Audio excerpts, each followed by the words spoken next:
Ya, hari ini kita akan membahas tentang metode pembuktian, gitu ya. Jadi teman-teman mungkin sudah tidak asing lagi karena sudah semester 5 di beberapa mata kuliah memang metode pembuktian ini memang sering digunakan. Misalnya di mata kuliah aljabar, struktur aljabar begitu. Hampir semua mata kuliah ada lah ini ya. Kemudian mata kuliah analisis real begitu sih, maupun di mata kuliah yang lain begitu. Biasanya pembuktian ini memang digunakan. Oke, masih ingat teman-teman kira-kira bedanya antara eh, aksioma, jadi kemudian ada dalil atau teorema begitu. Bedanya apa kira-kira ya? Bedanya apa di mata kuliah geometri dulu ya? Mm. Masih ingat teman-teman? Izin menjawab, Pak. Oke, Mbak siapa? Mbak Mbak Dwi. Dwi. Oke, Mbak Dwi. Gimana Mbak Dwi? Seingat saya, kalau aksioma itu sesuatu atau rumus yang tidak perlu dibuktikan, sedangkan kalau Eh, teorema atau dalil itu perlu dibuktikan, Pak. oke, betul sekali Mbak Dwi Damayanti ya. Jadi kalau aksioma itu pernyataan dalam matematika, ji, yang sudah diakui kebenarannya dan tidak perlu dibuktikan. Begitu. Tetapi kalau teorema atau dalil ini masih perlu pembuktian lebih lanjut. Tidak perlu saya bahas lagi itu di mata kuliah geometri dasar waktu semester 1 mungkin ya. Nah, itu mungkin dapat itu begitu ya. Nah, secara umum ada 3 strategi atau metode pembuktian. Jadi yang pertama itu pembuktian langsung gitu ya. Kemudian pembuktian tidak langsung dan yang terakhir itu pembuktian dengan kontradiksi. Begitu ya. Jadi teman-teman mau pakai yang mana? Kalau langsung udah bisa ya pakai langsung saja kan begitu. Kalau langsung tidak bisa bisa pakai apa tidak langsung maupun bisa pakai kontradiksi atau pengandaian begitu ya. Kita coba satu persatu. Jadi bukti secara langsung. Nah ini teman-teman ini ya. Metode ini didasarkan pada proposisi jika kita misalkan P bernilai benar, maka dengan informasi yang sudah kita punyai dari P, kita harus membuktikan bahwa Q-nya bernilai benar. Itu contoh. Buktikan jika X bilangan ganjil maka X kuadrat bilangan ganjil. Ini langsung bisa ya. Jadi diketahui X-nya itu ganjil ya. Karena X-nya itu adalah bilangan ganjil, jadi X itu dapat ditulis dalam bentuk 2N plus 1. Untuk setiap N-nya itu adalah anggota bilangan bulat. Bisa diterima kira-kira? Bahwa kalau X itu bilangan ganjil, itu dapat ditulis dalam bentuk X sama dengan 2N plus 1. Untuk setiap N-nya itu adalah anggota bilangan bulat. Kenapa? Karena untuk setiap bilangan bulat, apabila dikalikan dengan 2, ya, ditambah 1 pasti akan selalu ganjil begitu loh. Coba dicoba aja untuk N1 misalnya. 1 kali 2 ditambah 1 pasti ganjil. Gitu ya. Coba sendiri pasti itu akan selalu ganjil. Ya. Selanjutnya kita akan membuktikan ini. X kuadrat. Apakah benar kalau X-nya itu ganjil? X kuadrat itu juga ganjil. Sekarang X kuadrat sama dengan X-nya ini 2N plus 1 dikuadratkan. Gitu Ji. Kalau ini dikuadratkan menjadi apa ini? A plus B kuadrat. Jadi apa? A kuadrat plus 2AB plus B kuadrat. Kan begitu toh? Jadi 2N dikuadratkan apa? 4N kuadrat. 2AB berarti 2 kali 2N kali 1 berarti tambah 4N. B kuadrat 1 kuadrat 1. Itu Ji. 4N kuadrat plus 4N bisa kita keluarkan 2-nya. Jadi 2N kuadrat plus 2N ditambah 1. Gitu ya. 2N kuadrat plus 2N ini kita asumsikan sebagai M. Untuk M-nya sendiri itu adalah bilangan bulat. Maka bisa ditulis dalam bentuk 2M plus 1. Untuk setiap M-nya itu adalah anggota bilangan bulat. Begitu. Sehingga X kuadrat itu adalah ganjil. Kenapa? Karena dapat ditulis dalam bentuk 2M plus 1 untuk setiap M-nya itu adalah anggota bilangan bulat. Begitu.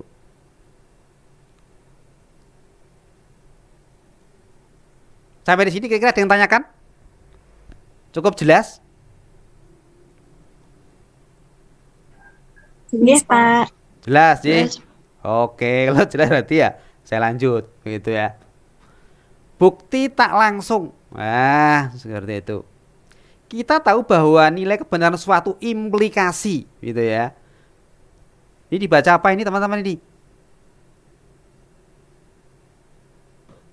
Jika maka, Pak. Betul Mbak Dwi ya.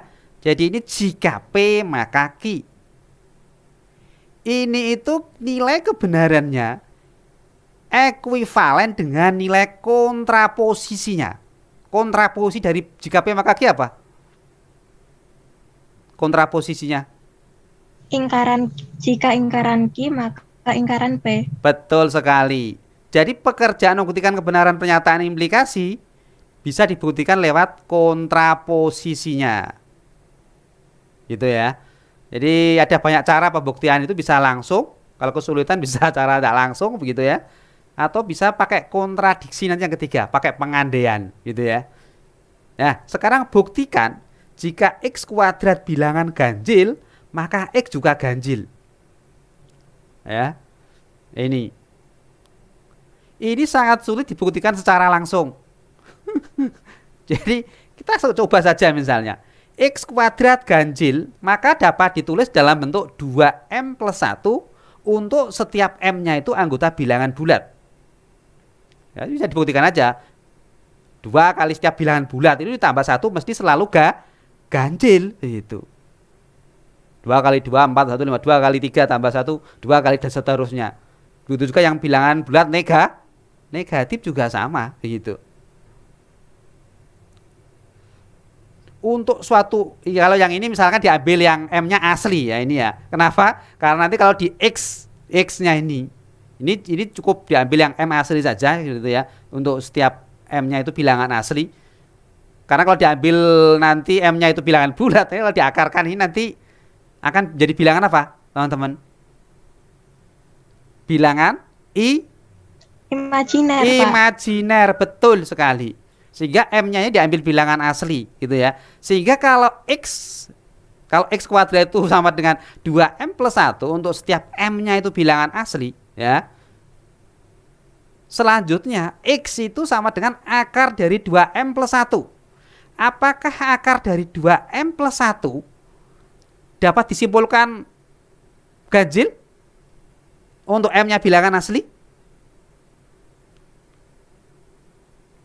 Kira-kira gimana? Ambil aja misalnya 2 kali M-nya 1 misalnya. 2 kali 1 tambah 1 akar 3 itu apakah nanti bilangan ganjil hasilnya? Tidak toh? Tidak bisa. Tidak bisa gitu loh. Begitu ya. Nah, jadi ini tidak bisa disimpulkan begitu. Sehingga kalau kita membuktikan teorema ini secara langsung ya, maka ini nanti tidak bisa dibuktikan. Sehingga untuk membuktikan ini adalah dengan cara pembuktian tidak langsung, mengambil kontraposisinya, begitu ya. Nah, kontraposisi dari jika X kuadrat bilangan ganjil, maka X bilangan ganjil, ini bisa dibuat kontraposisi. Kontraposisinya gimana? Ini kan P-nya kan X kuadrat bilangan ganjil, ya toh? Q-nya X bilangan ganjil. Kontraposisinya kan menjadi apa? Jika negasi Q, maka negasi P. Sehingga bisa dibuat apa ini, teman-teman ini? Jika X genap, maka X kuadrat genap. Betul sekali, begitu ya. Betul sekali. Mbak siapa tadi? Rica, Pak. Mbak Rica ya. Nanti untuk makan siang Ricanya. Oke. Ya proses sepanang ngomong ini ya, nanti kalau sepanang nanti ya Mbah Mumet gitu ya. Santai saja dibuat anu saja. Dibuat slow saja. Slow itu bukan berarti terus anu enggak, tapi tetap serius gitu loh ya. Tapi guyon barang gitu ya, jangan sepanang gitu, nanti sepanang nanti marai penyakit gitu ya. Jadi harus seimbang antara mikir kemudian olahraga. Ya badminton barang gitu yang laki-laki ya. Badminton, olahraga begitu biar stresnya hilang gitu loh. Yang cewek juga ikut nanti senam apa-apa gitu biar kegiatan-kegiatan yang sekiranya ya harus imbang gitu ya. Jadi kalau mikir toh nanti ya tidak baik untuk kesehatan. Jadi imbangi dengan olahraga, badminton kah, futsal kah, terutama yang cowok-cowok itu ya. Diimbangi juga dengan refreshing, jalan-jalan gitu. Jadi hanya sepuaneng malah. Itu penting ya. Jadi begitu.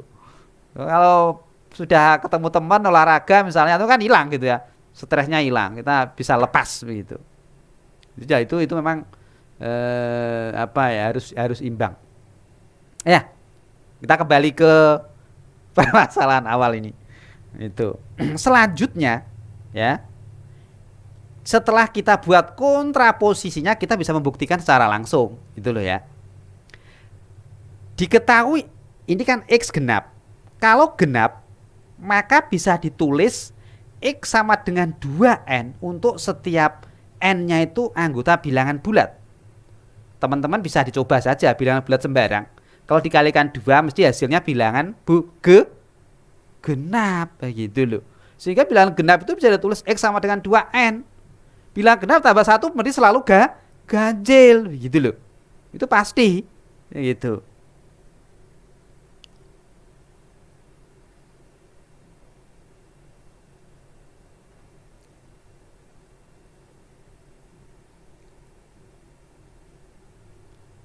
Nah, X kuadrat sama dengan 2N kuadrat ini ya, sama dengan ini 2.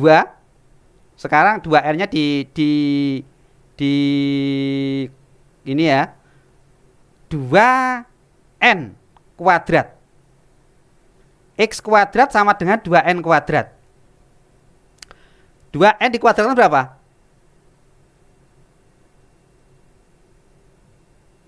4N kuadrat. 4N kuadrat. 2-nya bisa dikeluarkan kan ya? 2-nya bisa dikeluarkan. Jadi 2 kali 2N kuadrat. Kalau misalkan 2N kuadrat diasumsikan sebagai M, berarti bisa ditulis dalam bentuk 2M. Sehingga X kuadrat sama dengan 2M ini adalah bilangan genap begitu.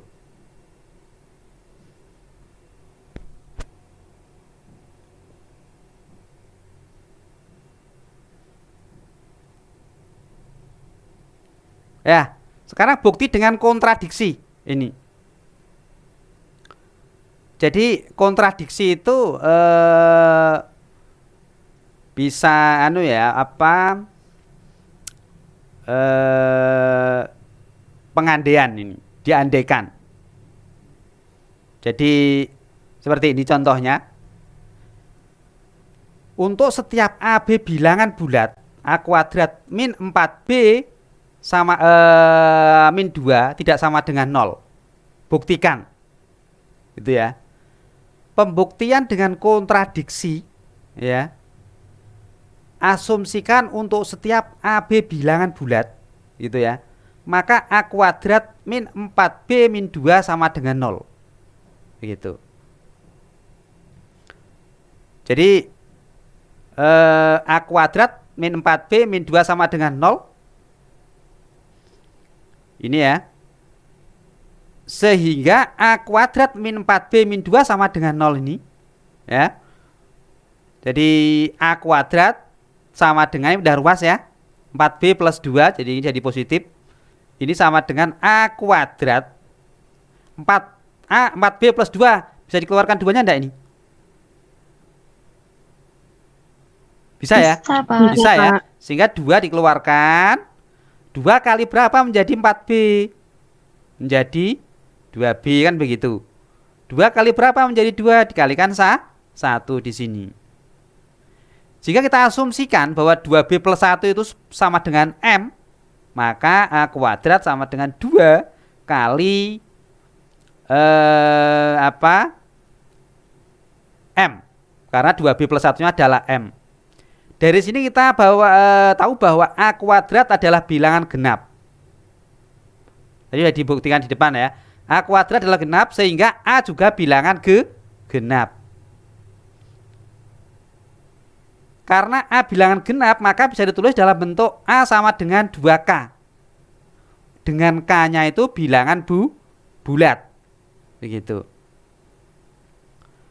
Sehingga persamaannya menjadi ya, A kuadrat sama dengan 2 kali 2B plus 1 ya. Ini sama dengan ya. A kuadratnya, A nya kan 2K, berarti 2K dikuadratkan sama dengan 2 kali 2B plus 1. 2K kuadrat berapa ini? 2K kuadrat 4K kuadrat sama dengan 2 kali 2B plus 1. Gitu Ji. 4K kuadrat sama dengan 2 kali 2B plus 1. Apakah bisa disederhanakan ini? Bisa. Dibagi dengan berapa ini? 2 bisa ya? Bisa ya? Bagi 2 bisa ya? Sehingga 2K kuadrat sama dengan 2B plus 1. Dari sini ke sini bisa dimengerti? Bisa, Pak. Ini bisa dibagi 2. Bagi 2 kan tinggal 2K kuadrat 2B plus 1 kan begitu ya. Ini menjadi 2K kuadrat pindah ruas min 2B sama dengan 1 kan begitu. Nah 2K kuadrat min 2B sama dengan 1. Apakah ini bisa dikeluarkan 2-nya ini? Bisa ya? Bisa, Pak. 2 keluar, 2 menjadi 2K kuadrat dikalikan K kuadrat ya toh. 2 menjadi negatif 2B dikalikan min B ya, negatif B boleh, min B boleh ya, sama dengan 1. Kita asumsikan ya, K kuadrat min B sama dengan N, sehingga persamaannya menjadi 2 ya kali K kuadrat min B sama dengan 1 menjadi ini 2, karena kita asumsikan K kuadrat min B itu sama dengan N, sehingga 2N sama dengan 1. Dari sini kita dapatkan bahwa 1 adalah bilangan genap. Apakah benar 1 bilangan genap? Salah ya. Jadi pengandaiannya adalah salah. Ya, pengandaiannya adalah salah. Ini kan pernyataannya kan ini.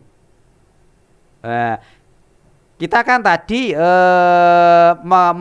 membuat suatu kontradiksi atau mengandaikan bahwa ini itu sama dengan 0, ternyata salah ini hasilnya, sehingga pengandaiannya adalah salah. Yang benar apa? Bahwa untuk setiap AB bilangan bulat itu A kuadrat min 4B min 2 tidak sama dengan 0. Kan begitu ya teman-teman ya. Kira-kira bisa diterima ini sampai sini? Bisa, Pak. Coba. Oke, ini latihannya nanti saya share di Sultan ini ya. Ini sudah ada penjelasannya, buktikan dengan kontradiksi, dengan pembuktian langsung, dengan pembuktian tidak langsung. Nanti bisa dicoba teman-teman, Ji. Kita cukupkan, Ji, teman-teman, Ji. Iya, Pak. Iya, Pak. Oke. kita tutup dulu. Nggih. Kurang lebihnya mohon maaf. Langsung saya saya share di Sunan materi dan tugasnya. Oke. Cukup sekian. Selamat siang dan selamat ya kalau di rumah ya selamat kumpul dengan keluarga kan begitu ya. Kan begitu. Online itu kuliahnya ya enak kalau di rumah. Tidak usah ke kampus, tidak usah butuh biaya. Dari rumah pakai Zoom sebenarnya kalau Anda sama saja kok sebenarnya pakai Zoom itu kan lebih ya sama atau dijelaskan, ada komunikasi kan begitu. Ini saja mungkin kalau tatap muka itu kan karena ketemu langsung itu. Berarti itu. Jadi enak mana kuliah online sama offline. Nanti videonya di-share di Sunan sama saja pakai YouTube atau bisa dibuka berkali-kali diulang-ulang kan begitu. Kalau belum jelas. Ya sama saja sebenarnya.